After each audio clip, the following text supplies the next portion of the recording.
जय श्री राम। आइए चलते हैं हम आपको फिर पुनः लेके प्रभु श्री राम के रामचरितमानस की कथा तृतीय सोपान अरण्य कांड में, क्योंकि अयोध्या कांड संपन्न होने के बाद अरण्य कांड में आपको ले चलते हैं। श्री गणेशाय नमः।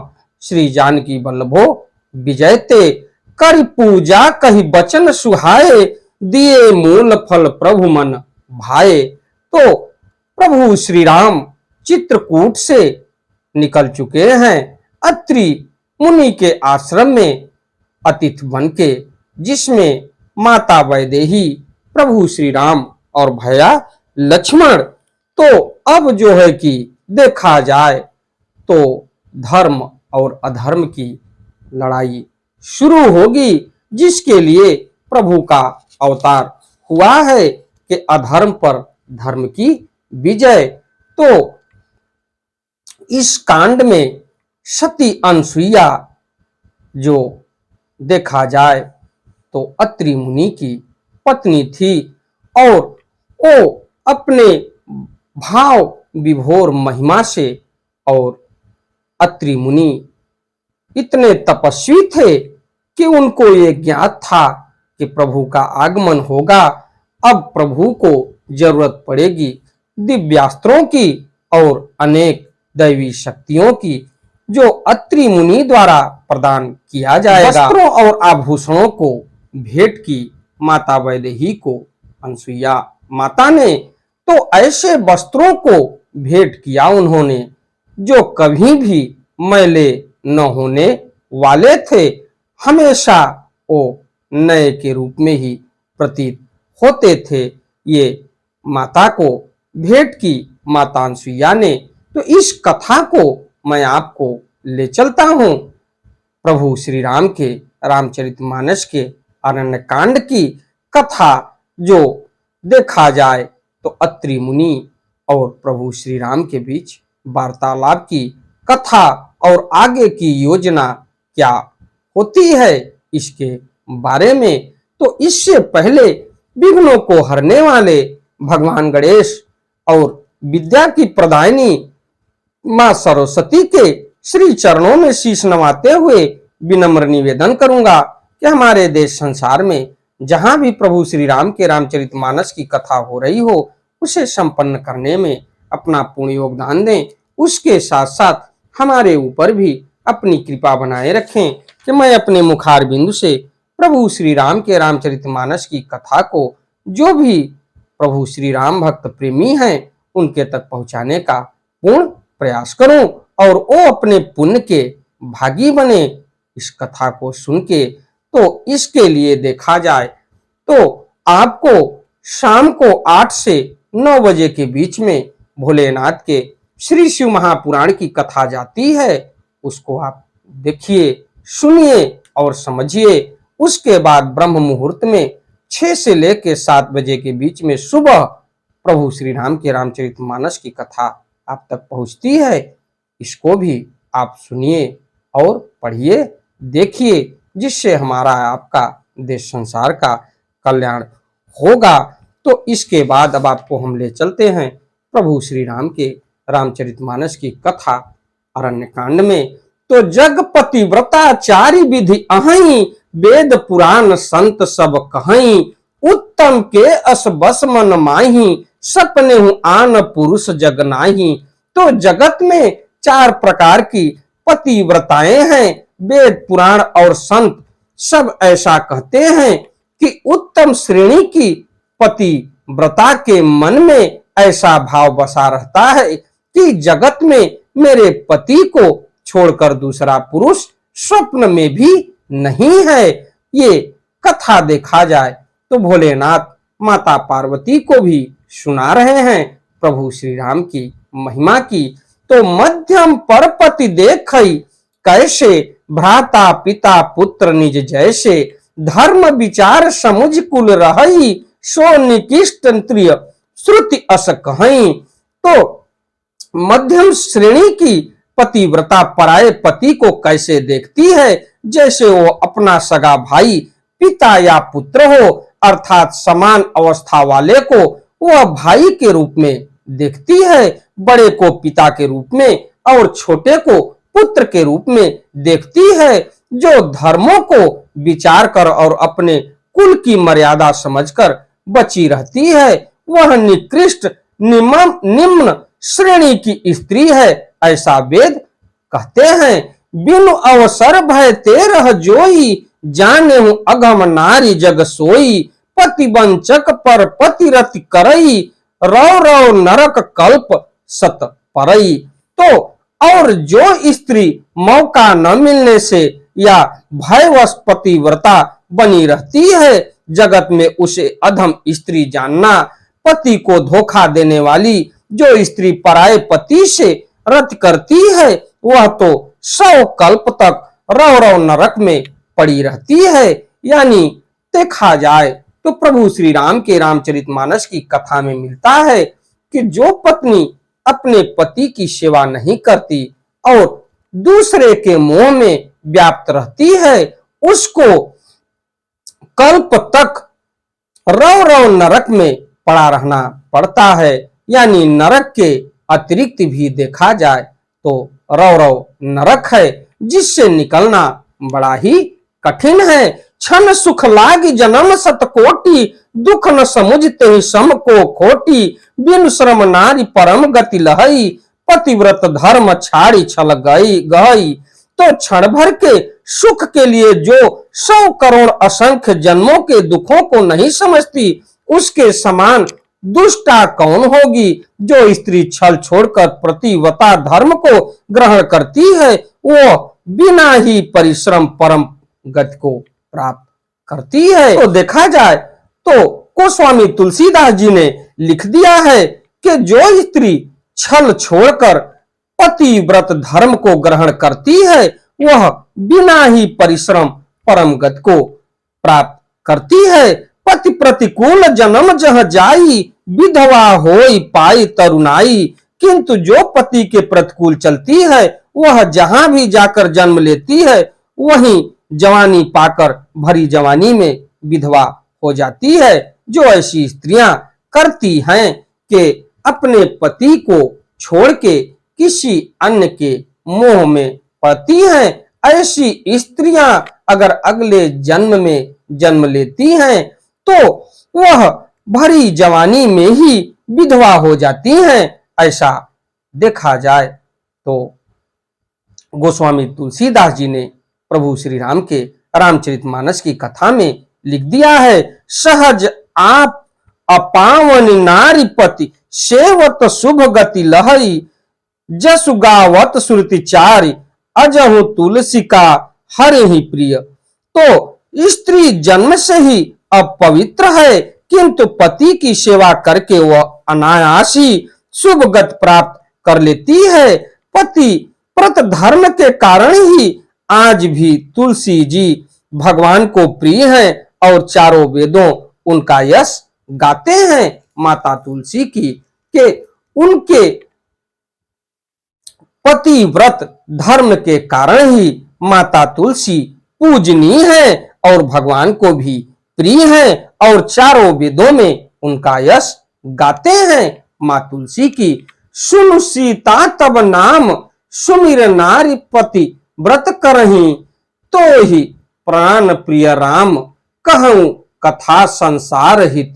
तो उसके बाद हे सीता सुनो, तुम्हारा तो नाम ही ले लेकर स्त्रियां पतिव्रत धर्म का पालन करेंगी। तुम्हें तो श्री राम जी प्राणों के समान प्रिय हैं। यह पतिव्रत धर्म की कथा तो मैंने संसार के हित के लिए कही है। ये देखा जाए तो अत्रि मुनि के आश्रम में गुरु माता समझा रही हैं और कह रही हैं माता जानकी से, अनसुईया जी के आपका तो नाम लेने से ही पतिव्रत धर्म की संसार में हित के लिए कही गई है कि आप तो प्रभु श्री राम के लिए जीवित हैं और प्राणों समान प्रभु श्री राम के लिए भी आप प्रिय हैं। सुनी जान की परम सुख पावा, सादरता सुचरण सिर नावा। तब मुनि सन कह कृपा निधाना, आयस होई जाऊं बन आना। जानकी जी ने सुनकर परम सुख पाया और आदर पूर्वक उनके चरणों में सिर नवाया। तब कृपा की खान श्री राम जी ने मुनि से कहा, आज्ञा हो तो अब दूसरे बन जाऊं। ये आज्ञा ले रहे हैं प्रभु अत्रि मुनि से। संतत मोह पर कृपा करेहु, सेवक जान तजेहु जन नेहु। धर्म धुरंधर प्रभु कै बानी, सुन सब प्रेम बोले मुनि ज्ञानी। तो मुझ पर निरंतर कृपा करते रहिएगा और अपना सेवक जानकर स्नेह न छोड़िएगा। धर्म धुरंधर प्रभु श्री राम जी के वचन सुनकर ज्ञानी मुनि प्रेम पूर्वक बोले, जासु कृपा अज शिव सन कादी, चहत सकल परमारथ बादी। ते तुम राम अकाम प्यारे, दीन बंधु मृदु वचन उचारे। ब्रह्मा शिव और सनकादि सभी परमार्थवादी तत्ववेत्ता जिनकी कृपा चाहते हैं, हे राम जी आप वही निष्काम पुरुषों के भी प्रिय और दीनों के बंधु भगवान हैं, जो इस प्रकार कोमल वचन बोल रहे हैं। अब जानी मैं श्री चतुराई, भजी तुम्हें सब देव बिहाई। जे ही समान अतिशय नहीं कोई, ताकर शील कसन अस होई। तो अब मैंने लक्ष्मी जी की चतुराई समझी, जिन्होंने सब देवताओं को छोड़कर आप ही को भजा, जिसके समान सब बातों में अत्यंत बड़ा और कोई नहीं है। उसका शील भला ऐसा क्यों न हो। कई विधि कहो जासु अब स्वामी, कहो नाथ तुम अंतर जामी। अस कही प्रभु बिलोक मुनि धीरा, लोचन जल बह पुलक शरीरा। मैं किस प्रकार कहूं कि हे स्वामी आप अब जाइए, हे नाथ आप अंतर यामी हैं, आप ही कहिए। ऐसा कहकर धीर मुनि प्रभु को देखने लगे। मुनि के नेत्रों से प्रेमाश्रुओं का जल बह रहा है और शरीर पुलकित हो रहा है। इसके बाद मैं थोड़े से छंद में आपको ले चलता हूं। तन पुलक निर्भर प्रेम पूरन, नयन मुख पंकज दिए। मन ज्ञान गुण गुतीत प्रभु मैं दीख, जप तप का किए। जप जोग धर्म समूह ते, नर भगति अनुपम पावई। रघुवीर चरित पुनीत, निश दिन दास तुलसी गावही। मुनि अत्यंत प्रेम से पूर्ण है, उनका शरीर पुलकित है और नेत्रों को श्री राम जी के मुख कमलों में लगाए हुए हैं। मन में विचार रहे हैं कि मैंने ऐसे कौन से जप तप किए थे, जिसके कारण मन ज्ञान गुण और इंद्रियों से मेरे प्रभु के दर्शन पाए। जप योग और धर्म समूह से मनुष्य अनुपम भक्ति को पाता है। श्री रघुवीर के पवित्र चरित्रों को तुलसीदास रात दिन गाते हैं। कलिमल समन दमन, मन राम सुजस सुख मूल। सादर सुनहि जे तिन्ह पर, राम रहै अनुकूल। श्री रामचंद्र जी का सुंदर यश कलयुग के पापों का नाश करने वाला है, मन को दमन करने वाला और सुख का मूल है। जो लोग इसे आदर पूर्वक सुनते हैं, उन पर श्री राम जी प्रसन्न रहते हैं। कठिन काल मल कोश, धर्म न ज्ञान न जोग जप। परिहरि सकल भरोस, राम ही भजहि ते चतुर नर। यह कठिन कलि काल पापों का खजाना है। इसमें न धर्म है, न ज्ञान है और न योग तथा जप ही है। इसमें तो जो लोग सब भरोसों को छोड़कर श्री राम जी को ही भजते हैं, वे ही चतुर हैं। मुनि पद कमल नाय करि शीसा, चले बनहि सुर नर मुनि ईशा। आगे राम अनुज पुनि पाचे, मुनिवर बेश बने अति काचे। तो मुनि के चरण कमलों में सिर नवाकर देवता मनुष्य और मुनियों के स्वामी श्री राम जी वन को चले। आगे श्री राम जी हैं और उनके पीछे छोटे भाई लक्ष्मण जी हैं। दोनों ही मुनियों का सुंदर वेश बनाए अत्यंत सुशोभित हैं। उभय बीच श्री सो है कैसी ब्रह्म जीव बिच माया जैसी, सरिता बन गिरी अवघट घाटा, पति पहचानी देहि बर बाटा। दोनों के बीच में श्री जानकी जी कैसी सुशोभित हैं, जैसे ब्रह्म और जीव के बीच माया हो। नदी वन पर्वत और दुर्गम घाटियां सभी अपने स्वामी को पहचान कर सुंदर रास्ते दे रही हैं प्रभु को चलने के लिए। जहां जहां जाहि देव रघुराया, करहि मेघ तह तह नभ छाया। मिला असुर विरग मग जाता, अवतहि रघुबीर निपाता। जहां जहां देव श्री रघुनाथ जी जाते हैं, वहां वहां बादल आकाश में छाया करते जाते हैं। रास्ते में जाते हुए विराट राक्षस मिला, सामने आते ही श्री रघुनाथ जी ने उसे मार डाला। तुरत ही रुचिर रूप ते ही पावा, देख दुखी निज धाम पठावा। पुन आए जह मुनि सर भंगा, सुंदर अनुज जान की संगा। श्री राम जी के हाथ से मरते ही उसने तुरंत सुंदर दिव्य रूप प्राप्त कर लिया। दुखी देखकर प्रभु ने उसे अपने परम धाम को भेज दिया। फिर वे सुंदर छोटे भाई लक्ष्मण जी और सीता जी के साथ वहां आए जहां मुनि सरभंग जी थे। देख राम मुख पंकज, मुनि बर लोचन भृंग। सादर पान करत अति, धन्य जन्म सरभंग। श्री रामचंद्र जी का मुख कमल देखकर मुनि श्रेष्ठ के नेत्र रूपी भौरे अत्यंत आदर पूर्वक उसका मकरंद रस पान कर रहे हैं। सरभंग जी का जन्म धन्य है। कह मुनि सुन रघुबीर कृपाला, शंकर मानस राज मराला। जात रहे बिरंच के धामा, सुने श्रवण मन एहि रामा।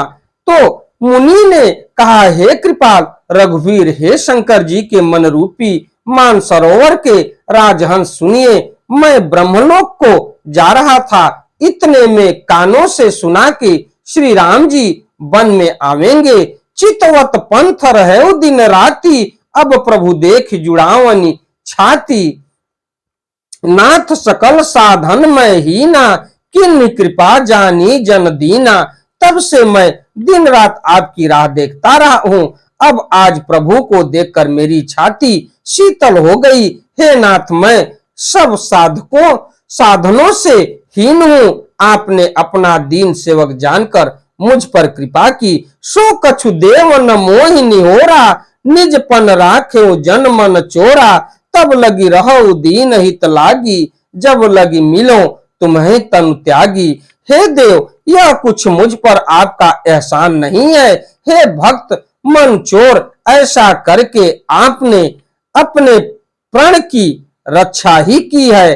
अब इस दीन के कल्याण के लिए तब तक यहाँ ठहरिए जब तक मैं शरीर छोड़कर आपसे आपके धाम में न मिलूं। जोग यज्ञ जप तप व्रत कीना, प्रभु कह देह भगति बर लीना।